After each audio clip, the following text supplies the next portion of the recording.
বসন্ত পরি, তুমি উড়ে উড়ে এমন নাচ করছো যে, কি হয়েছে তোমার? পাগল হয়ে গেলে নাকি? খুশিতে আমি পাগল হয়ে গেছি। হঠাৎ তো খুশির কারণ কি? এতদিন তো খুব মন খারাপ করে থাকতে। আরে লালপুরি, তুমি কি ভুলে গেলে বসন্তকাল আসতে চলেছে? আর বসন্তকালে আমি খুশি থাকবো না তো কে খুশি থাকবে? শীতের জন্য কতদিন হয়ে গেল আমি পৃথিবীতে যেতে পারিনি। প্রকৃতি কেমন মলিন হয়েছিল, কিন্তু এখন আমি পৃথিবীতে গিয়ে প্রকৃতিকে সাজাবো। বসন্তের কথা বলতে গেলে তুমি তো কল্পনায় হারিয়ে যাও। এখন যাও, বিশ্রাম নাও। না না, বিশ্রাম নিলে আমার চলবে না। আমাকে ভালো ভালো কিছু ফুলের বীজ সংগ্রহ করতে হবে।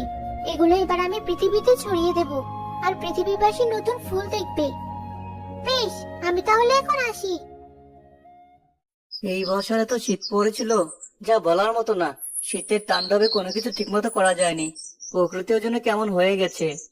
হ্যাঁ, শুধু কি কুয়াশা পড়া শীত, এত এত বরফ পড়ে চারদিকে কেমন ঢেকে গিয়েছিল।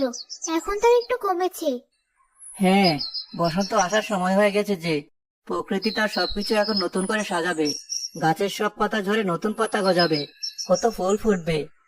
হ্যাঁ, মানুষ এবারে শীতে একদম বিরক্ত হয়ে গেছে। এত ঠান্ডা সহ্য করা যায় নাকি? বসন্ত আসায় মানুষ একটু বাঁচবে। এই তো আর কটা দিন, তারপর সব ঠিক হয়ে যাবে। এ কি, আমার শরীরের চামড়া এমন জ্বালা পোড়া করছে কেন? কি হলো আমার? গুহার বাইরে গিয়ে ভালো করে দেখি একবার।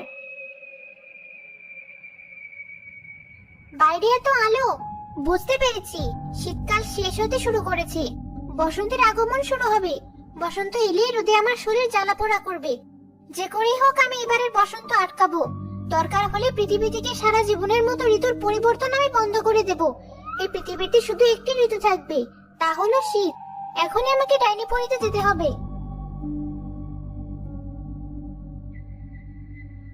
কি ব্যাপার, তুমি হঠাৎ ডাইনিপুরিতে কেন? আমার অনুমতি ছাড়া তোমার ডাইনিপুরিতে আসা নিষেধ, সেটা কি তুমি জানো না? ভুলে যেও না, পৃথিবী থেকে ডাইনিপুরি আসার রাস্তার পাহারায় আমি তোমাকে রেখেছি। আর সেই তুমি যদি এত বড় দায়িত্ব ঠিকভাবে পালন না করতে পারো, তাহলে ডাইনিপুরির অনেক বড় ক্ষতি হয়ে যাবে। আসলে আমার একটা বিশেষ দরকারে আপনার কাছে এখনই আসতে বাধ্য হলাম। আপনি আমাকে এবারের মতো ক্ষমা করুন, আর কখনো আমি এমন করব না। বেশ, তাহলে বলো এবার কি এমন দরকার যে তোমাকে এখনই আসতে হলো? আপনি তো জানেন আমি রোদ আর গরম সহ্য করতে পারি না। শীতকাল পৃথিবীতে আমার ভালোই কেটেছে, তবে বসন্তের ছোঁয়া আসতেই আমার শরীরে জ্বালা শুরু হয়ে গেছে। আপনি আমাকে একটু উপায় বলে দিন, যাতে আমি পৃথিবীতে বসন্ত আসা আটকাতে পারি, যাতে পৃথিবীতে সারা জীবন শীতকাল থাকে, পৃথিবী পুরো বরফে ঢেকে থাকে। এমন উপায় শুধু একটাই আছে, তবে সেটা বেশ কষ্টসাধ্য। আপনি শুধু আমাকে উপায়টা বলে দিন, বাকিটা আমি দেখে নেব।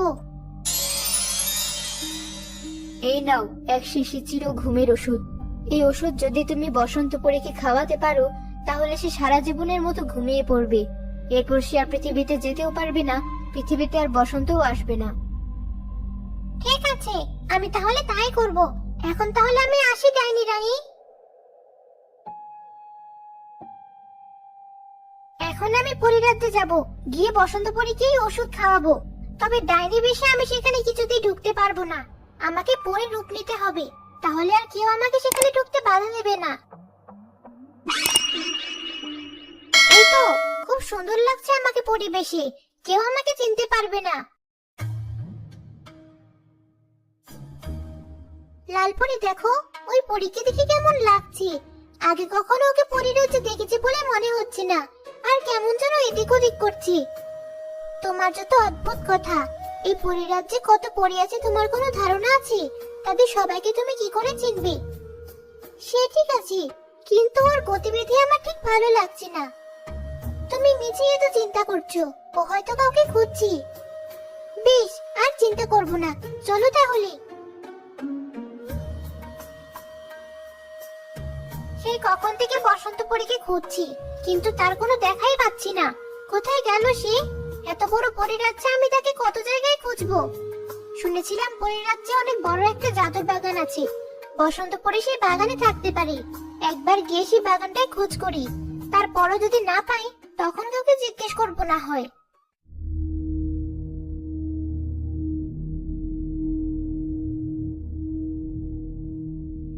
বড় বাগানের সবচেয়ে ভালো আর সুন্দর ফুলের বীজ খুঁজতে খুঁজতে আমি ক্লান্ত হয়ে গেছি। বেশ তো, তাহলে এটা পান করো, এটাতে তোমার সব ক্লান্তি দূর হয়ে যাবে। কিন্তু তুমি কি? আগে কখনো তোমাকে দেখেছি বলে মনে হচ্ছে না। আমাকে তুমি দেখবে কোথা থেকে? আমি তো ছিলাম পৃথিবীর হিমালয় অঞ্চলে। তুমি তো সেদিকে যাও না, তাই তোমার সাথে দেখাও হয়নি। কিছুদিন হলো আমি পরিরাজ্যে পাহারায় থাকি। ক্লান্ত হয়ে যায় বলে পরিরানী আমাকে বিশেষ ওষুধটা দিয়েছিলেন, যেটা পান করা মাত্র শরীরের সব ক্লান্তি দূর হয়ে যায়। তুমিও একটু পান করো, দেখবে আর ক্লান্তি লাগবে না। তারপর যতক্ষণ ইচ্ছে কাজ করতে পারবে। তাহলে আমাকে একটু দাও তো, আসলে আমার অনেক কাজ, পৃথিবীতে যাওয়ার প্রস্তুতি নিতে হবে।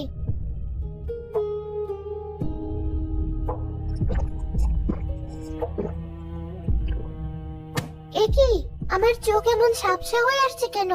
তুমি আমাকে এটা কি খাওয়ালে?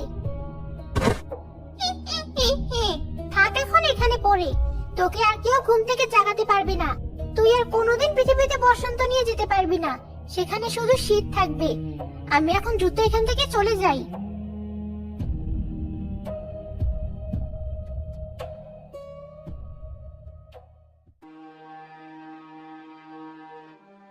বউ, মনে হচ্ছে হঠাৎ যেন শীতের তাণ্ডব আরো বেড়ে গেছে, নাকি আমারই এমন শীত লাগছে? না, আসলেই শীত বেড়েছে। আমি তো ভেবেছিলাম শুধু আমারই মনে হয় শীত লাগছে, কিন্তু এমন সময় তো শীত লাগার কথা নয়। হ্যাঁ, সেটাই তো। কি যে হচ্ছে কিছুই বুঝতে পারছি না। নীলপরি, তুমি কি বসন্ত পরীকে দেখেছো? পরিরানী এখনই ওকে ডেকেছেন। কই না তো, অনেকক্ষণ থেকে আমি ওকে দেখিনি। গেল কোথায় সে? চলো বাগানে গিয়ে একবার ওকে খুঁজি। সে কখন থেকে ওকে খুঁজে চলেছি, কিন্তু এখনো যে খুঁজেই পেলাম না।